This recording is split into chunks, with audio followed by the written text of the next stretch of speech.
Rather than fueling your car with diesel or petrol, wouldn't you prefer to charge it with electricity? Electricity in Nigeria? Well, I don't know about that. Many countries are planning to go green with electric cars and vans soon. Already France and Britain have announced plans to ban the sale and production of petrol and diesel cars and vans from 2040 with the aim of reducing air pollution to the barest minimum. Now, China is about to join a league of countries planning to ban the production and sale of diesel and petrol vehicles. Yes, indeed. All right, we have guests right here in the studio, Balazaka, petroleum engineer and a member, technical research and public policy. Thank you so much for joining us. It's always a delight to have you. Now, the question is not that the rest of the world, you know, is going towards the electric car and hybrid. The real question is Nigeria preparing for this? Is Nigeria really preparing for life after oil? What are the implications of this? Yeah. All I can say is politically, socially, and economically, no. We are not prepared. You know, and there are 1,001 reasons. You know, we just have to get to a point where we can't be following others. Because as we speak today, there are different sources of energy. Even when you try to grade energy, because you are now talking about going green, right? Yes. Yes, Nigeria is a signatory to the Paris Treaty to reduce greenhouse emission. Yeah?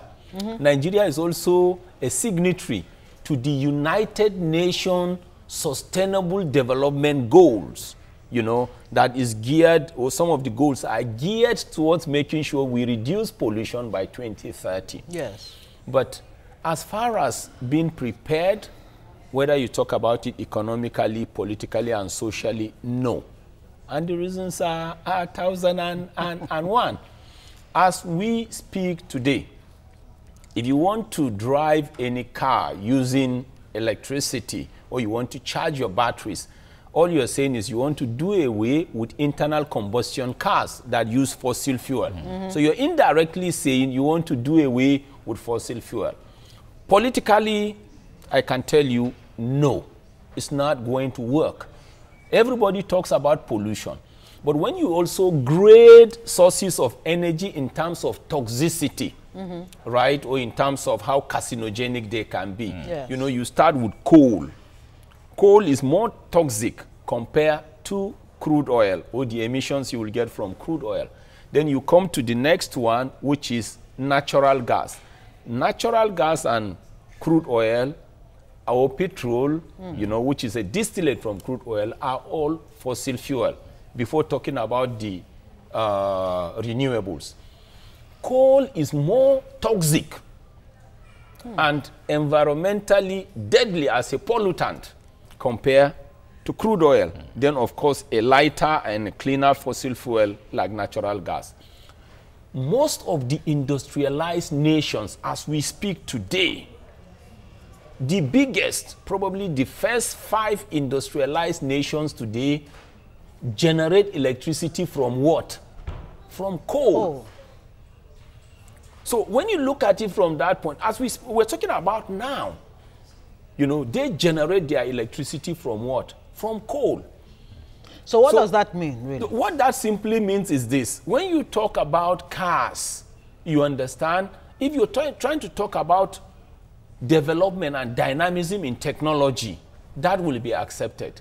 But when you talk about going green, reducing pollution or global pollution, you have to eliminate and stop everything that has to do with coal first, before you talk about the byproduct or distillate of crude oil, before even eliminating what? Natural gas. In the case of like Nigeria, we want to generate gas, electricity using what? Natural gas or gas-driven turbine, you know. So if you feel we are polluting the atmosphere, what about those using coal? What about those using So in comparative terms, Nigeria is even safer, and the use of fossil fuel cars is just a small fraction of okay. And apart from that, when you even talk about, because the problem is that was shocking to me was the relative panic. Crude oil will become irrelevant. Crude oil, and I tell you, in the next probably 500 years to come, crude oil will continue to remain relevant. You just took the wind out of the sail. Wow. Okay. What is really happening is this. In the case of Nigeria, we refuse to internally build capacity and capabilities to enjoy the benefits of our natural endowment. We refuse to broaden the horizon of opportunities and ancillary services that are associated with that gift called crude oil and natural gas. That's what the real problem is. To encourage the inflow and domiciliation of technical ability to develop ourselves internally and contribute to what? To the internal aggregate value chain of our economy. All right. Now let's try to manage time now. In this implication of Britain, UK, Germany and China and all of that all going green in the area of cars. Yes. If we have to focus on cars, for instance. Yes. Nigeria in Africa is the biggest market, the greatest importer of all of these products and all of that. Would Nigeria become a dumping ground for all of these cars if eventually from 2040, like they're saying, they go green with electric cars? Would Nigeria become a dumping ground for so many of these fossil fuel used cars? If Nigeria does not plan generationally and becomes futuristic in planting economic, political, and social seed that will emancipate us from becoming a dumping ground, sure, we will become a dumping ground. Because as we speak today, remember, we don't even refine to have sufficient internal capacity to drive the current automobiles. You know, that's one. Then secondly, even when that time comes, remember, we have not been able to generate enough electricity for our internal domestication. And we are talking now about possible stations, you know, where you are going to charge cars. It tells you Nigeria will become a dumping ground. The only other thing that will happen is this, because if you are going green, then that means you're going to charge your cars using batteries. So somehow, somewhere, we are always blessed with natural resources. Some of the materials you require for batteries are also in Nigeria, just like we have crude oil. You know, you have lithium, you know, you have graphite, and you have cobalt. So all those will be required for what? For batteries. So it simply means the way we have crude oil, we have the resources. Yes, we have. So whichever way Nigeria the world is safe. We have, okay, but then again, as we don't process, we will always send our raw materials to others. They will process, in this case, produce the batteries and send to us. We will still remain an importing. But you know what? The point is, Nigeria missed the industrial revolution. As a matter of fact, the whole of Africa.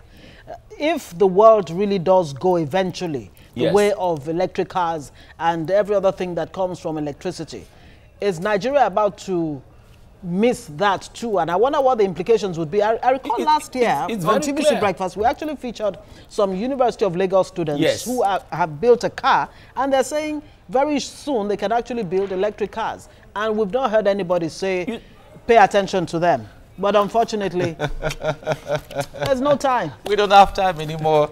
But Lazaka, thank you very much for coming on the program this morning. There's so much to talk about right now. But we'll have to bring you back. We'll have you back to talk about this. We promise. Thank you so much for coming. All right.